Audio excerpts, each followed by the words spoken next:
Welcome. If this is your first time on my channel, feel free to click on my About page, and read what I wrote to get a better idea as to what this channel is all about. Sorry for not uploading a video sooner. I was busy having a romantic candlelight dinner with my girl. She's a really beautiful mattress. She's a true queen. As in, queen size. She's a really supportive girlfriend when it comes to supporting my body weight. And she's got my back. At least when I'm not lying down on my stomach. She's the quiet type like myself, which is great because it means no nagging. Although her springs squeak a bit when they require more lubrication. So I might upgrade to memory foam. Now it's time to continue with the anti-headwear nonsense online stories series, where I will be sharing all the stories I find online that expose the unjust, illogical, unfair way headwear is treated. If you come across any anti-headwear stories online that I haven't covered, please send me the links, and I'll share them in future videos. The first story was found in a Google search, and the rest are YouTube videos. The first story reads: It was hard for Catherine Frey, a high school history teacher, to go back to work in December. The 40-year-old Frederick resident, who was diagnosed with ovarian cancer in May and has lost all her hair because of chemotherapy, was nervous about how colleagues and students at Damocus High School would react to her appearance. But Ms. Frey said she received more kindness than I've ever thought was possible.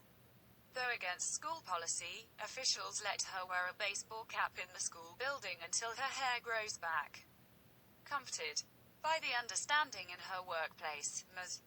Frey felt the general public would have the same sensitivity for someone suffering from cancer. That was until February 7, when Ms. Frey tried to go out for an evening with friends to Pastimes Cafe, Restaurant and Lounge on Buckystown Pike in Frederick. It was one of the first times since the start of her illness she wanted to socialize, she said. But Ms. Frey wasn't allowed to enter Pastimes Cafe that night because she was wearing a baseball cap. I felt terrible. I felt I looked like I was deformed or a freak, Ms. Frey said. And in order to get in to Pastimes Cafe, I had to embarrass myself. Pastimes Cafe has a dress policy that doesn't allow hats inside the establishment. Ms. Frey asked Pastimes owner, Jay Krug, if he could make an exception, and explained about her cancer. Even after removing her hat and revealing her bald head, Ms. Frey was told, rules are rules, by Mr. Krug, who she said was rude and cursed at her. We have a dress policy here that's posted prominently at both the doors, Mr. Krug said in an interview on Friday. No t-shirts, no hats, no ripped clothing, no cut-offs. We've had the policy for 12 years. Mr. Krug said if he let Ms. Frey wear a hat in Pastimes Cafe, he would have to let everyone wear one. We have a very mature audience here on a regular basis. The dress policy maintains the demeanor we want in here, said Mr.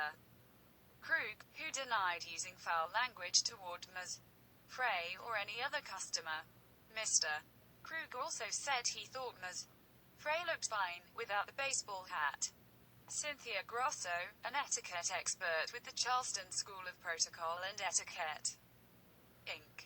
in South Carolina, said many people suffer from cancer and seeing someone bald from chemotherapy isn't out of the norm. To her, being bald was something that was viewed as less than good. But to him maybe it wasn't, Ms. Grosso said. It's not offensive to see a bald woman. But Brian Davey, a friend who accompanied Ms. Frey to Pastimes Cafe that evening, said he expects a little more sensitivity toward people with cancer in today's society.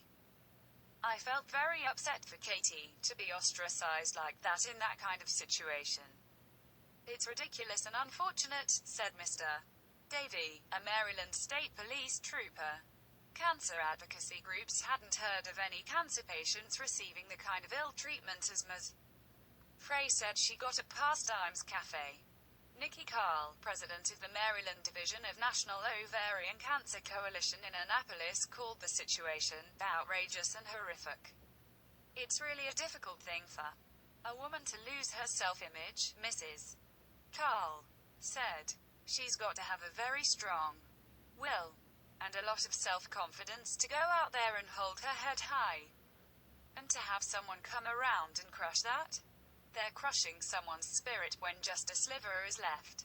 It's just unspeakable. Todd Sullivan, spokesman for the American Cancer Society, said he hadn't heard of cases of discrimination against cancer patients or survivors. Mr. Sullivan said women in Ms.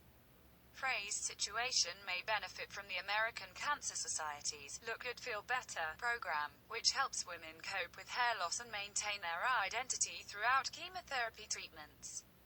If Ms. Frey had the opportunity to go through the program, perhaps she would have used other methods of coping with her hair loss, thereby preventing that terrible situation, Mr. Sullivan wrote in an email.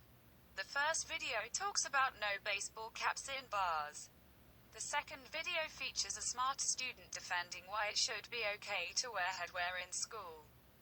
The third video also features the subject of hats in school.